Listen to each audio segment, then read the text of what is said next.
Hallelujah. प्रभु यीशुଙ୍କର मंगलमय नाम रे आपण समस्त को स्वागत। आज विषय होची आसंतु क्षमा करे। कौन ना आसंतु क्षमा करे। क्षमा करने अर्थ कौन?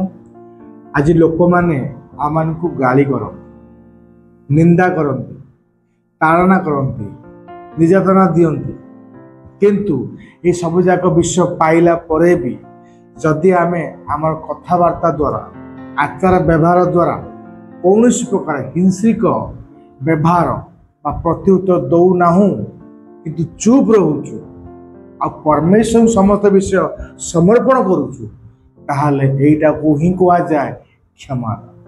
हालेलुया। कारण प्रभु यीशु हमको क्षमा करवा शिखैछन्ति। जदि आपण देखिबे जानि परिबे ए विगत दिन मानकरे अमेरिका रे चार्ली कर्क बोली एक पालक जी कि सुसमाचार को प्रभुंकर सुसमाचार को प्रचार करती आ प्रचार मुख्य विषय होची कौन ना आवर्षण करिबा पाप, समलिंगी विवाह करिबा पाप। तो यही विषय को लेकिन से प्रचार करती जे पेटरे पिला को मारिबा पाप, समलिंगी मैरेज करिबा बा रहिबा पाप या प्रचार करती आ प्रचार लोक मैंने मारदेल।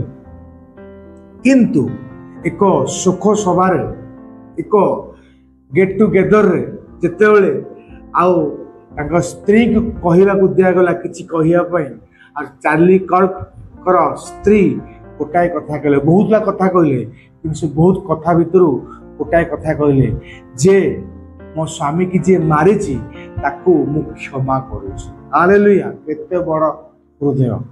खाली सेतिके नुह ओडिसा रे थिबा ग्राइमस्टान को मध्य तांकर दुई पिलांक सहित तांको जीवंता जळाई दिया गला। हालेलुया।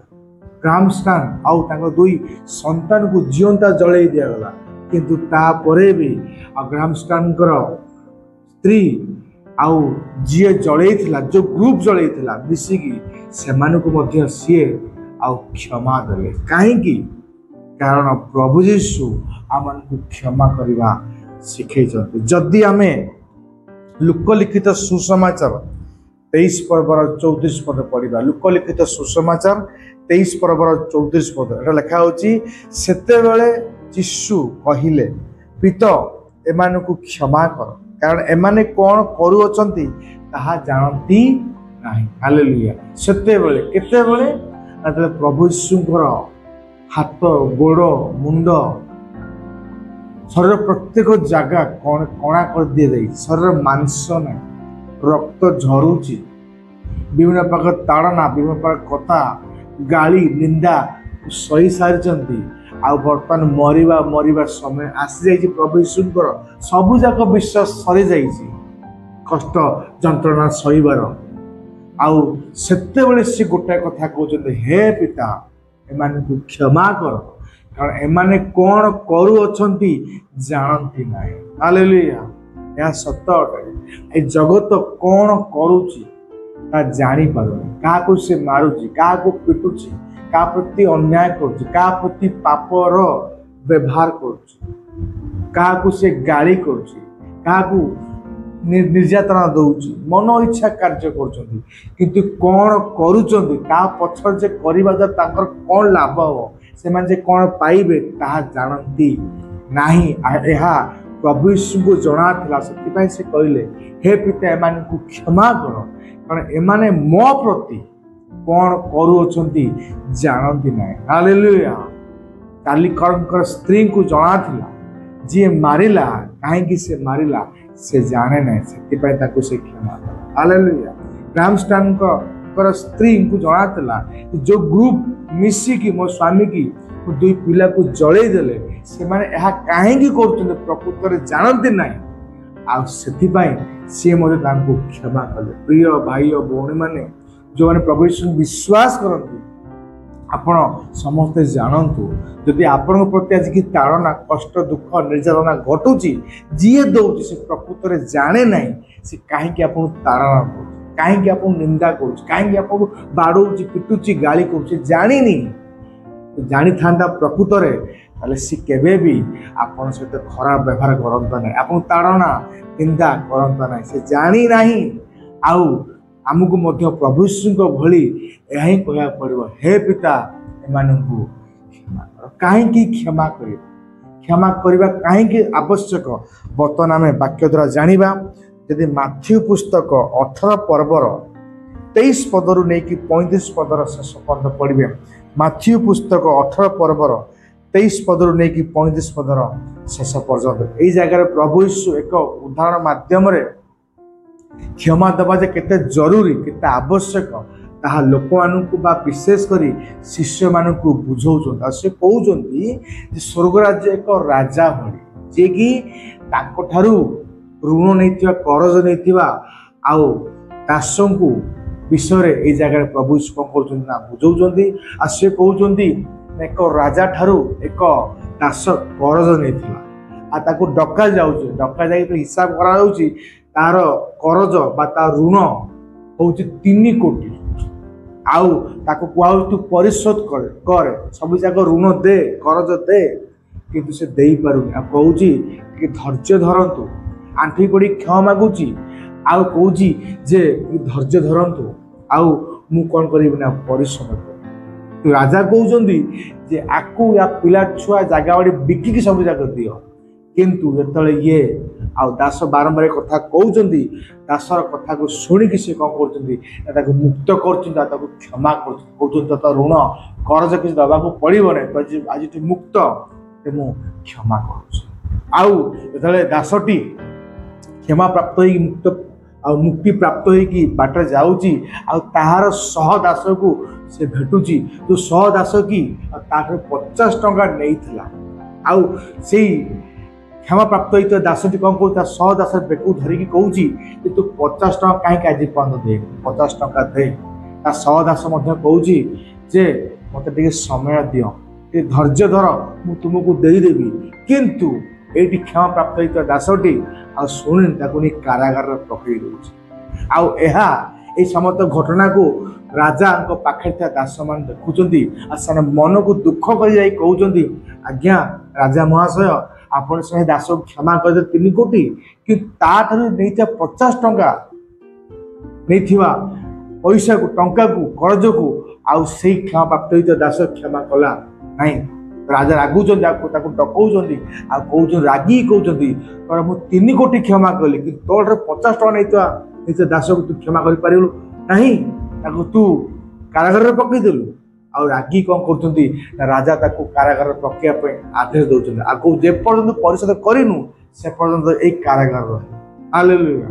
या धरू आम कौन शिक्षा कर प्रभु यीशु कहते जे राजा तुल्य ईश्वर बा प्रभु यीशु कौन कले पाप अधर्म को कौन कले क्रूस जीवन को देकी रक्त को बहीकिना आम पाप अधर्म को क्षमा तो परमेश्वर यह कहना चाहते तुम पाप अधर्म को मु क्षमा कली तुम विरुद्ध जब किए पाप कला अधर्म कला गाली कला मारिला पिटला निंदा कला ताड़ना कला तो मुझे भली तुमको क्षमा कर तुम पाप धर्म को तुम्हें भी से पाप धर्म को क्षमा कर यदि क्षमा कर नाही मु भी तुम पाप अधर्म को क्षमा करी नाही।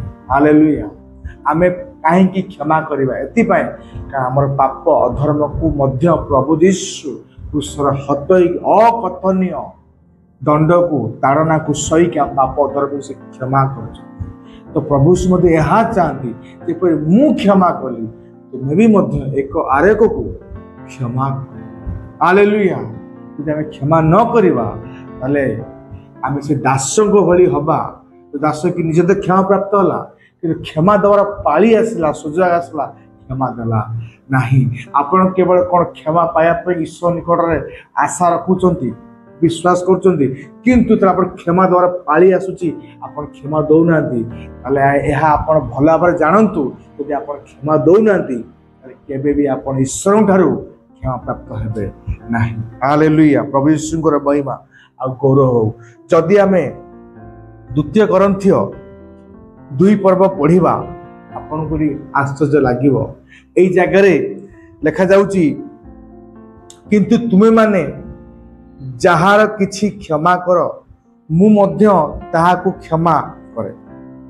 କାରଣ ମୁଁ ଯଦି କିଛି କ୍ଷମା କରିଅଛି ତେବେ ଯାହା କ୍ଷମା କରିଅଛି ତା ଖ୍ରୀଷ୍ଟଙ୍କ ସାକ୍ଷାତରେ ତୁମମାନଙ୍କ ସକାଶେ କ୍ଷମା କରିଅଛି। ଏଠି ପାଉଲ କହୁଛନ୍ତି ମୁଁ କ୍ଷମା କରୁଛି। ଆଉ ମୁଁ ଯଦି କ୍ଷମା କରିଛି ତାହେଲେ ଖ୍ରୀଷ୍ଟଙ୍କ ସାକ୍ଷାତରେ କରିଅଛି। କାହିଁକି ମୁଁ କ୍ଷମା କରିଅଛି? ଖ୍ରୀଷ୍ଟଙ୍କ ସାକ୍ଷାତରେ କ୍ଷମା କରିଅଛି। କ'ଣ ପାଇଁ କ୍ଷମା କରିଅଛି? ଖ୍ରୀଷ୍ଟ ମଧ୍ୟ ମୋର ପାପକୁ କ୍ଷମା କଲେ, ମୋର ଅଧର୍ମକୁ କ୍ଷମା କଲେ। ଆଉ ସେଥିପାଇଁ ମୁଁ ତୁମମାନଙ୍କୁ କ୍ଷମା ଦେଉଛି। ଏଥିପାଇଁ ଖ୍ରୀଷ୍ଟ ମୋର ପାପ ଅଧର୍ମକୁ କ୍ଷମା କରିଥିବା ସକାଶେ ମୁଁ ମଧ୍ୟ ତୁମମାନଙ୍କୁ କ୍ଷମା କରୁଅଛି। ତାପରେ ଲେଖାଯାଉଛି ଯେପରି ଶୈତାନ ଆମମାନଙ୍କର ଅପକାର କରିବାକୁ ସୁଯୋଗ ନ ପାଏ। ଯଦି ଆମେମାନେ, ପାଉଲ କହୁଛନ୍ତି ଯଦି ମୁଁ ତୁମକୁ କ୍ଷମା ନ ଦେବି ତାହେଲେ କ'ଣ ହବ? ଈଶ୍ୱର ଆଉ ମୋର ପାପ ଅଧର୍ମକୁ କ୍ଷମା କରିବେ ନାହିଁ। ଯଦି ଈଶ୍ୱର ମୋର ପାପ ଅଧର୍ମକୁ କ୍ଷମା ନ କଲେ ତାହେଲେ ଶୈତାନକୁ ଗୋଟେ ସୁଯୋଗ ମିଳିବ। କ'ଣଟା ସୁଯୋଗ ମିଳିବ? କ'ଣ କରିବା ପାଇଁ ସୁଯୋଗ ମିଳିବ? ଲେଖା ହେଉଛି ଶୈତାନ ମୋର ଅପକାର କରିବା ପାଇଁ କ'ଣ ହବ ନା ସୁଯୋଗ ତାକୁ ମିଳିଯିବ। ହାଲେଲୁୟା। ସୁଯୋଗ କାହାକୁ ମିଳୁଛି? ଶୈତାନକୁ ମିଳୁଛି। କ'ଣ କରିବା ପାଇଁ? ନା ଅପକାର କରିବା ପାଇଁ। ଆପଣ ଜାଣନ୍ତି ଶୈତାନକୁ ଯେତେବେଳେ ସୁଯୋଗ ମିଳେ ଅପକାର କରିବା ପାଇଁ ସେ କିଛି ନା କିଛି କରିବ। ଏମିତି ଯାହା ଚାହିଁବ ତାହା କରିବ। ଆଉ ଯାହା କରିବ କେବଳ କ୍ଷତି କରିବ, ଅମଙ୍ଗଳ କରିବ। ଯଦି ଆପଣ ଆୟୁବଙ୍କ ଜୀବନ ଦେଖିବେ ଜାଣିପାରିବେ ଯେତେବେଳେ ଈଶ୍ୱର ବା ପ୍ରଭୁ ଯୀଶୁ ସୁଯୋଗ ଦେଉଛନ୍ତି ଆଉ ଆୟୁବଙ୍କ ଜୀବନରେ ଯାଇକି ତୁ ଯାହା ଚାହୁଁଛୁ କରିବାକୁ ତାହା କର, ଆଉ ସେ ସୁଯୋଗ ପାଉଛି ଆଉ ତାର ଅପକାର କରୁଛି। କ'ଣ ଅପକାର କରୁଛି? ତାର ହଜାର ହଜାର ପଶୁମାନଙ୍କୁ ମାରି ଦେଉଛି। ହାଲେଲୁୟା। ଆଉ ଲେଖା ହେଉଛି କ'ଣ ନା ତାର ସନ୍ତାନ ସନ୍ତତି ମାନେ ମଧ୍ୟ କ'ଣ ହେଉଛନ୍ତି ନା ମରିଯାଉଛନ୍ତି। ତାର ପଶୁମାନଙ୍କୁ କିଛି ଲୋକ ଚୋରି କରିକି ନେଇଯାଉଛନ୍ତି, କିଛି ମରିଯାଉଛି, ଆଉ ତା ସନ୍ତାନ ମାନେ ମଧ୍ୟ ମରିଯାଉଛନ୍ତି। ଏପରି ହେଉଛି ଯେ ଆୟୁବଙ୍କ ଶରୀର ମଧ୍ୟରେ କ'ଣ ବିସ୍ଫୋଟକ ଘା ଫୋଟକା ଗୁଡ଼ାକ ହେଇଯାଉଛି। ଆଉ ଯାହା ସକାଶେ ତାଙ୍କର ଶରୀରରୁ ରକ୍ତ ଆଉ ନାଲି ଦେଖାଯାଉଛି। ଆଉ ଏଥି ସକାଶେ କ'ଣ ହେଉଛି ତାଙ୍କ ସ୍ତ୍ରୀ ମଧ୍ୟ ଛାଡ଼ିକି ଚାଲି ଯାଉଛି। ଆଉ ତା ସହିତ ତା ସାଙ୍ଗମାନେ ମଧ୍ୟ ଆୟୁବକୁ ନିନ୍ଦା କରୁଛନ୍ତି, ପରିହାସ କରୁଛନ୍ତି। ହାଲେଲୁୟା। କାହିଁକି ଆୟୁବଙ୍କ ଏମିତି ଦୁର୍ଦ୍ଦଶା ହେଲା? କାହିଁକି ଆୟୁବଙ୍କର ଏମିତି ପରିସ୍ଥିତି ହେଲା? ଆୟୁବଙ୍କ ଜୀବନରେ ଶୈତାନ ସୁଯୋଗ ପାଇଲା ଅପକାର କରିବା। ହାଲେଲୁୟା। ଶୈତାନ କେତେବେଳେ ସୁଯୋଗ ପାଏ? ଯଦି ଆମେ କ୍ଷମା ନ ଦେବା। ହାଲେଲୁୟା। ଯଦି ଆମେ କ୍ଷମା ନ ଦେବା ତାହେଲେ ଆମର ପାପ ଧର୍ମ କ୍ଷମା ହବ ନାହିଁ। ଆଉ ଯଦି ନ ହବ ତାହେଲେ ଶୈତାନକୁ ସୁଯୋଗ ମିଳିବ ଅପକାର କରିବା ପାଇଁ। ଆଉ ଯଦି ଶୈତାନ ସୁଯୋଗ ପାଇଲା ଅପକାର କରିବା ପାଇଁ ତାହେଲେ ଆୟୁବଙ୍କ ଜୀବନକୁ ଦେଖିକି ଆପଣ ଜାଣନ୍ତୁ ଯେ ଆୟୁବଙ୍କ ଜୀବନରେ ଶୈତାନ ସୁଯୋଗ ପାଇଲା ଆଉ କେତେ ମହା କ୍ଷତି ଘଟାଇଲା। ପଶୁ ଚାଲିଗଲେ, ପିଲାମାନେ ଚାଲିଗଲେ, ଶରୀର ଗାଁରେ ଭରି ହେଇଗଲା, ସ୍ତ୍ରୀ ଛାଡ଼ିକି ଚାଲିଗଲା, କାରଣ ଶୈତାନ ସୁଯୋଗ ପାଇଲା। ଆପଣ କ'ଣ ଶୈତାନକୁ ସୁଯୋଗ ଦେଉଛନ୍ତି କି କ୍ଷମା ନ କରିକି?